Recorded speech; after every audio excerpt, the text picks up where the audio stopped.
What is good, ladies and gentlemen? My name is Ruffled Rowlett and welcome back to a brand new video, guys. Today, ladies and gentlemen, we have some interesting things to talk about. We got two rumors we're going to take a look at, which are saying a few very different things in them. And again, keep in mind, rumors are rumors. Only take them with a mountain of salt. Never assume that they're always real. And we also have a massive data mine, like actually legitimately confirmed information for the Crown Tundra and all the returning Pokemon. So let's get started.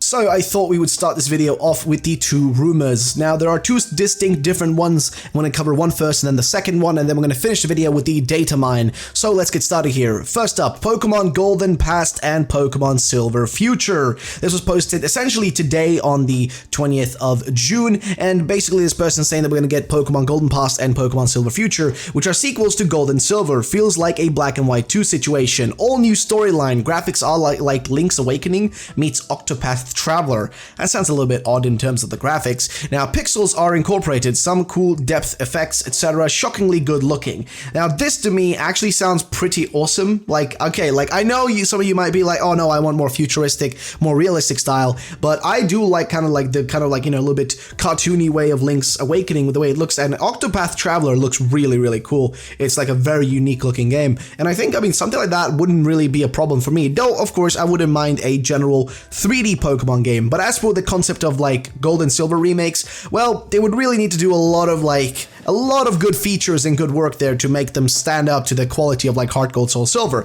He says here, has time travel focused plot. Both versions are still nearly identical. Both have half the story in the past and the future. A machine lets you travel in between. Plot about changing the past to squash the threat in the future. Team Rocket returns. Cell will be flying around. Flashes of gyms in the past and future. No gym leaders shown. Ooh, that's weird. No gym leaders shown. The past is feudal Japan. You use apricorns and natural medicines. The future is Back to the Future meets Batman Beyond. That sounds insane, okay? Insane. And they say, following Pokemon Return, protagonist already has Eevee to start the story. It evolves in its first 10 minutes because you test the time machine for the professor. Where you end up battling, you can choose to go to day, night, or sunset of the next day. Sunneon is a fighting type. Pale Orange, kind of a mix between Umbreon and Espeon. Looks straight from Gen 2. Might just be art style though, but who knows? Some Pokemon are different in the past, some are different in the future. They will show past Voltorb, Grass Fairy type, Walnut, has little limbs. Future Ekans, still poison. That sounds really weird. Blue and white. It looks kind of like Dunsparce in the face. Less aggressive. Tongue sticks out. Past Noctowl, Psychic Ground. White and black dotted. Eyebrows are straight. Go along over its head and down. Future Snorlax, much smaller. Dark Steel. A thief with big jaws. Opens, eyes open. Looks like an alternate Munchlax Evo.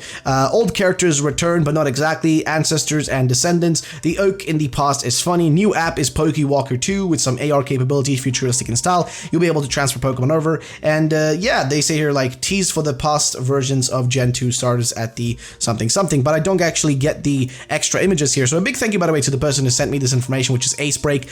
But yeah, this is the first rumor, and I'm gonna be honest with you, this sounds like total BS. Now the names make sense, right? Golden Past and Silver Future, like those actually sound like good names for like Pokemon games, like actually really good. But I'm gonna be honest with you, this sounds like total, just not real, like not realistic. But here's the thing though, we've seen stranger things happen. I mean, we never thought Snap was gonna get a remake, and then I'm getting a remake. But I'm gonna be honest, like what do you guys think about this one? Because I think this one is total, like, not truth. But we've had crazier stuff in the past. Nobody thought the Let's Go leaks when they first came out. Like, nobody really believed those, and they ended up being real. So what are you guys' thoughts? That's the first rumor, though. The second rumor, however, in my mind, sounds a little bit more realistic here, and it just says info is posted today as well, saying next week's announcement is Diamond and Pearl remakes for the Switch in 2021. They say here, traditional style remakes, not Let's Go. A few other things will be shown during the presentation as well. I would love to know what those things are. He doesn't really elaborate here. Megas return with many Pokemon from Sinnoh, as well as a few from other regions getting one, which that sounds, again, realistic, very realistic, because just adding in new Megas makes sense. Now the Pokemon Go is also going to have Megas.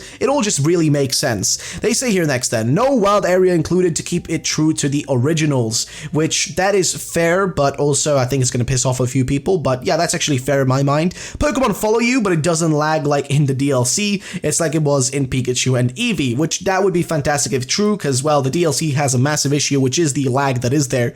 But yeah, let's see how that turns out. So No DLC for these games. I'm really happy if that is the truth, because I want all the actual stuff from like the Generation 4 games to just be in this one set of games without us having to pay extra to get all the stuff. Events from Sinnoh Mythicals are in the game, which is awesome. Underground functions the same, except there are no rocks in your bases. You steal flags instead of expanding your base, which, fair enough. And contests work as they did in Diamond and Pearl, with decorating your Pokemon, dancing, and moves. Other features returning include the Great Marsh, the Resort / House Villa, whatever you want to call it, the Ribbon Syndicate, and the Battle Frontier, including all of its past facilities and more. See you on the 24th. You're welcome. So that is basically this rumor in a nutshell. And again, it sounds more realistic, but at the same time, it isn't really unique in what it's saying. It didn't really give us a name, like what will these remakes be called. It doesn't really tell us much else. It's just saying what will return and some like more generic stuff. I mean, the most interesting part here is the idea that, you know, we're gonna get new megas. That's the most interesting part here.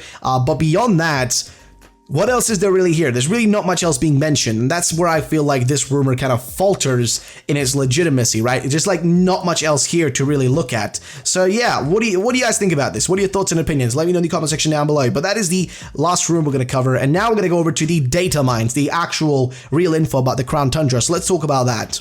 So this actually popped up today, but they were able to data mine out and find some information, and this was posted by ABC Boy on specifically Twitter, who is just, you know, well, a person that's kind of this, you know, kind of connected to Bulbapedia and that sort of stuff. But here's what he basically said. So Game Freak has basically confirmed the Pokemon they plan to add in the Crown Tundra with the Dex entries they left out. So plus minus Mewtwo, Mew, Cobalion, Terrakion, and Virizion, which are already available but not with the Dex entries. So here's what's happening basically, ladies and gentlemen.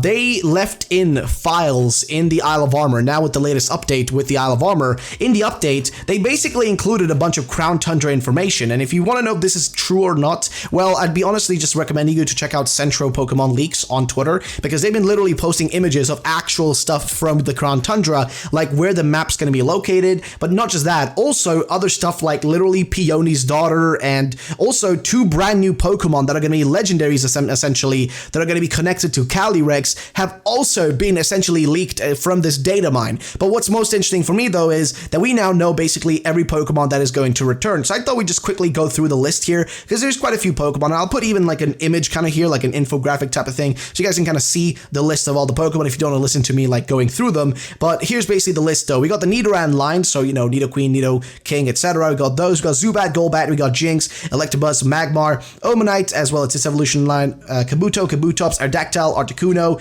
Zapdos, Moltres, as well as Dratini, and, you know, guess Dragonite comes along with that, of course. Crobat, Smoochum, Elekid, Magby, Raikou, Entei, Suicune, Lugia, Ho-Oh. Then we got the Generation 3 starters, every single one of them, so Trico, you know, Torchic, Mudkip, all of them are there. You got Aaron as well, and its, you know, evolutionary line. You got Swablu, Altaria, you got Lileep, as well as Credilli, Anorith, as well as Armaldo, Absol, Spheal, and its evolutionary line. You got Relicanth, would make sense because you'll be able to do the whole, like, you know, getting the Regis, and back in the day, you know, for the whole like puzzle you needed a Relicanth, so that is there. You also got Bagon, Shelgon, Salamence, Beldum, Matang, Metagross. You got Regirock, Regice, Redsteel, Latias, Latios, Kyogre, Groudon, Rayquaza, Spiritomb, Gible, Gabite, Garchomp, as well as Electivire, Magmortar, Uxie, Mesprit, Azelf, Dialga, Palkia, Heatran, Regigigas, Giratina, Cresselia, Victini, Ardino, Turtoga, as well as Caracosta. You got Archon and its evolutionary line, Cryogonal, as well as the Tornado Pokemon, right? Tornadus,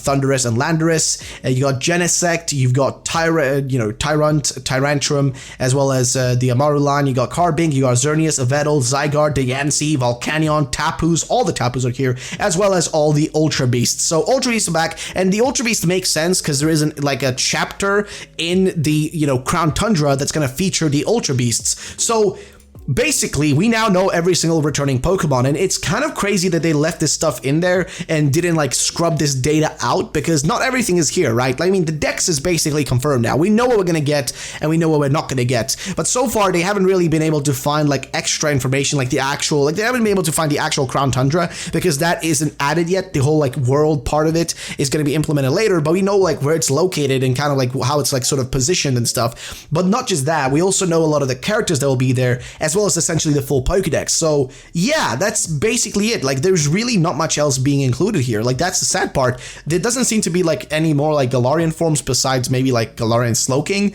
and most of the stuff you see here is what we're gonna get.